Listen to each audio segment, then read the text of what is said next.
Hi, and welcome to the show. Subscribe at kevinmd.com/podcast. Today, we welcome Rajeev Khanna. He's an internal medicine physician. Today's Kevin MD article is, I passed my medical boards at 63, and no, I was not having a midlife crisis. Rajeev, welcome to the show. Thank you. Thank you for having me. Thank you for having me. I'm All glad right, to be so here and tell share us my a little bit story. about your story, and then we'll jump right into your Kevin MD article. All right. I'm an internal medicine physician based out of Virginia, 63-year-old. I came to US at the age of 29, having done my med school and residency in internal medicine back in India. And then I came here, I was 29. Had to do my residency all over again on a J2 visa, and then went to North Dakota to work in an underserved area to get my green card. And that I'm sure would be 2 or 3 more podcasts. I'm putting them together, working in North Dakota. Anyway, so I've been in internal medicine practice for the last 29, 28 years in Virginia and associated with certain hospitals, but mainly ambulatory outpatient internal medicine practice as of now. So how this article came about was I'm part of a very big group here, Loudon Medical Group, and one of the parts, internal medicine parts of that. And recently, United Healthcare Optum showed interest in acquiring the whole Loudon Medical Group. Mm-hmm. And that brought into perspective as to where I was. See, I passed my boards when I finished my residency, got into practice. A year or two older than me, they got grandfathered into not repeating boards again. However, I was in that place where you had to retake the boards. The medicine got busy, the practice got busy, grew up with the kids and all, got busy. Never needed to pass the boards again to do the practice. That doesn't preclude you from practicing. So never felt the need of it. So the life was going on good. And at 63, I was already thinking of playing more golf, making more time for myself, and maybe looking at some kind of retirement. And then this United Healthcare thing happened. That brought me into focus that if something doesn't go through well, maybe I need to look into where my education was or what my status was. That brought into thing, should I take my boards or do I need to be board certified if I go out in the world? Mm-hmm. And I didn't need to do anything if I continued to do the way I was, but it piqued my interest. So back in end of 24, I signed up. I said, let's see what's going on. And at that time, I didn't tell anyone, not even my wife or kids, that I signed up for the board in case I failed. What am I going to tell them? Yeah. However, over the next 4 or 5 months, I did what I needed to do. And I did end up passing my boards in good score and felt happy about it. And then I sat down and reflected upon what happened. And that's how the article came about. All right. So you had the decision point. You were 63 and you had a fork in the road, whether to take your boards or maybe retire, do something else that didn't require board certification. Tell us the questions that you asked yourself to come up with that decision. I still felt that I had it in me to do more. And I didn't have much left to prove to the world. I have a fairly busy practice, very well known in the community out here, very well vested in the community. So I really didn't need to do much. But then I thought that let me at least look into what's involved in passing the boards and looked at all the stuff that was out there. So I made a decision to kind of go more and do more. Let's see how valuable I can be to myself. That's what made my decision to bring it on. So what was it like studying for the boards? Like you said, you've been practicing internal medicine Yeah. for 29 plus years. You already have an established practice. You have a Yeah. great reputation in the community. What was it like coming home from a busy day in clinic and then having to study for the boards? That's where the whole story lies. That's what made me do it. So I would see patients all day long. And as I said, fairly busy practice, literally like 40, 45 plus patients in internal medicine. And then you had to do the EMR, you had to do the notes, I would actually bring home work and watching Netflix. That's where I caught up with my Netflix shows and do my notes. The day would get long. On top of that, if I wanted to do something more, where to find time from? I start my day at 8 o'clock. Started getting to the office at 7 o'clock in the morning. And 1 hour before office starts, I started looking into various resource materials. That was the main thing. I have actual students rotate with me for Hmm. observerships. And I was looking at them, what they were studying and all. All these U World and everything else, it wasn't there when I passed my initial boards. I went to Boston, that Harvard Med School, Harvard Board Review Internal Medicine, did 7 days and took the exams. But now there, the amount of stuff that is out there, the TikTok videos and so many videos and so much of resource material, it's amazing out there. And that actually piqued my curiosity and it made it easier to get the information. And when I started reading about it, and the other thing I saw that, or I realized as I put it in my article, that it took me a lot more longer to retain stuff. Hmm. I could still understand all the concepts and I still would have vague remembrance, but it took me time to kind of retain and get about it. Eventually, I got into the rhythm of it. And then I would come home and instead of watching shows or doing something, I actually started putting down time to do all these resource materials. MEXAP. And then I looked at the MEXAP, the whole I mentioned in one of my articles, my daughter, she finished internal medicine and she just took the board. She's waiting on her exam results. And she had the MEXAP. I didn't buy Hmm. anyone. So I was looking at her books and I tried to open one and go through it. Need so much of time, so much of information out there. So I whittled it down to MEXAP Pearls. And then somebody said, no, you just go ahead and do the U World. And so I bought and got U World questions and I started doing those. The basic concepts were there, but they needed repolishing. And medicine has evolved so much and so quickly. Mm. And all these things, if you really look at it in real world, I don't need to know all these guidelines and everything with Chat GPT above all, and then open evidence and up to date. If I have a need to tell somebody about guidelines, I just open up my computer and then get the information and give it to them. So I really didn't need to have all that in my brain all Yeah. the time. So things have changed tremendously. In olden times, you never had these kind of things. When I did my medical school, there were no computers or anything. You had Hmm. to remember everything. Anyway, so gradually I got things put together, and that's how it started. And then you mentioned a question: if I had known it was going to be this tedious and difficult, would I have restarted Yeah. studying again? Well, I'm glad I didn't know. It was difficult. It did put a dent in me. Like I felt that, and why am I doing it? I really don't need to. I didn't need this. But then every time I read something new, it piqued my curiosity. It piqued my interest. So this is something new that I've learned today, and can I put it into practice?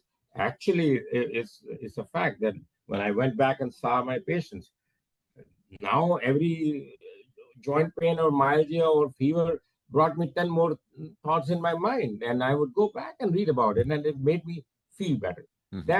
That thing of making me feel better made me read more and more. For those who aren't familiar with the Mix app, those are, of course, the review questions provided by the American College of Physicians. And you said that you went through the Mix app, and of course, you're doing reading. How many hours a day did you study to help prepare for the boards? You said that over a period of a few months. I would say at least 5 to 6. one Five to hour six in, hours a day. yes, 1 hour in the morning, 3 to 4 hours in the evening, like between like 5:30 to 10:30, wherever I could find time. And in between patients, I would now find a problem, go to UWorld and do one or two questions. So Mm. I would brought it on me. But that's how here and there. It was not cumulative like 7 hours. I didn't have that kind of time. But I would 10 minutes there, 15 minutes there, 20 minutes there. Instead of watching too many shows, I was spending more time studying. And then So when you took the exam with that amount of preparation, did you feel comfortable with all the questions that came your way on the exam? first of all, my wife really kind of stood by me. This guy's gone crazy, but let's do whatever he wants to do. But the key thing was my kids. My daughter, she's internal medicine resident, and it was a good talking to her, and I see where ABIM is going, where internal medicine is going. She's a new resident. She just finished her residency, and I see the difference of where I was and where these guys were doing what they were doing. And so it was good talking to them. And my youngest one, and he's in med school right now. My oldest one, he's a nerd. He went into GW med school, but then left after one and a half year to go into IT. So I had different perspective on my situation. And so all these things added up, but I felt better and better as I went into it. Hmm. And when I went to take the exam, the biggest thing was I did not have that pressure that if I did not pass, what would happen. Yeah. I really didn't care. I would play more golf and go do more stuff. So that pressure was not there. That's what I feel the difference between myself and my daughter taking the exam. But she has different kind of pressure Yeah. scenario. I didn't have that pressure. So I made them do a care package for me. I kind of made fussed around Yeah. and had my son do it, etc. But I was having more fun out of it at that point. I was past caring too much about it. But when I did the exam at 63, probably I was the oldest one sitting in that room. I'm Hmm. sure there are physicians taking exam at this age. But in that room, there were 4 or 5 other ABIM takers, and I was the oldest. I didn't feel bad. I'm usually reasonably good with the computers. And so I could pace myself through. I really didn't have much problem. And though, yes, I have a beef with ABIM on certain questions and the way they present it or what kind of information they want us to carry out, but I'm sure they have their reasons. Hmm. One thing the taking ABIM did was to increase my curiosity, which I'm going to come to later part, but it did make me feel better. It did make me feel rejuvenated, and I felt more relevant to myself. Now, That's to my be clear, what you did was different from the maintenance of certification. You actually let your initial certification lapse, so you had to take yeah it from scratch, almost like for the from the first scratch. time. That Now, was remind me, was it closed book? Did you have any access to any you know resources during the exam? good question there. So they you have access to up to date now. So it is like more or less closed book with this option that you can access up to date online for certain questions. But you have to do like a block, 3 blocks and all. You barely get time to read the question, think about it, and then reach out to up to date. Remember, when you go to up to date, you're opening up another Pandora's box. Yeah. Unless until you knew the key buzzword that you can plug into up to date and get some questions. And so once I was done, I did access up to date. It does help. It gives you more confidence, but I'm not sure it helped me pass. You had to do your Mhm. initial hard work to get to that point where to know what to put in up to date to get proper answer. You know, so yes, it does help, and they have up to date for MOC nowadays. Yeah. So you spent 5 hours a night studying over a period of months after seeing a busy day at clinic. Do you feel any resentment that you had to take it? I think the reason that you said that you had to take it is because United Health was considering buying a practice. They required their doctors to be board certified. Do you harbor any resentment that you had to go down this path and spend however many hours preparing for board exam again? I've thought about it. First of all, no resentment, Hmm. no resentment at all. I'm in fact, I'm glad I did it. Did I need it, or do ABM, or do we have to have ABM certification? That's a topic for discussion on a different day. We do our continuing medical education, and as I said, with all these AI and all these up to date and open evidence, you can continue working your way through day to day and patient care, and that does help you. You really don't need certified word behind you, Hmm. but once you're done, and the way our medical community is built up now, with the insurance companies, with pharmacies, with everything else, once you have a word certified behind you, it gives you a different presence or a different connotation. For that matter, yes, it is helpful. Did it make me a better person? Yes, by feeling good about the whole situation and feeling that I can do this. And overall, no resentment at all. In fact, I'm glad I did it. Tell me what kind of advice you have for older physicians and if they're on the edge of taking board certification or not. Do you have any advice or words of wisdom to other physicians who Uh, may be in your position? I have one. I feel one way. It has changed few things for me.